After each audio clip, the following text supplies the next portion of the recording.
La albirroja se presentará este martes 9 en Lima para cerrar su participación en las eliminatorias sudamericanas.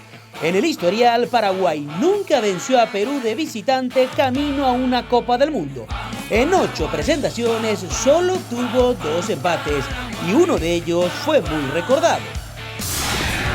Es un informe presentado por Albert Sport. Somos una tienda multimarcas desde Ñemby hacia todo el país.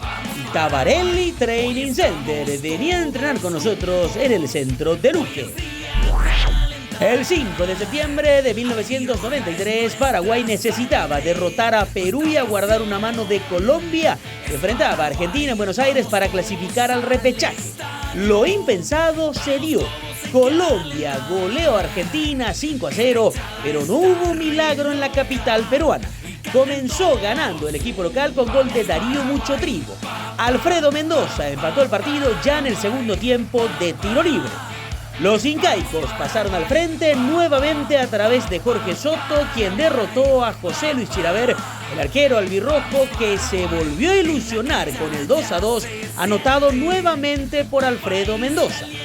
Paraguay necesitaba un gol más para jugar el repechaje contra Australia. El gol nunca llegó y Perú sumó su único punto en aquellas eliminatorias, con lo cual amargó la última chance del albirroja de jugar la Copa del Mundo de Estados Unidos 1994.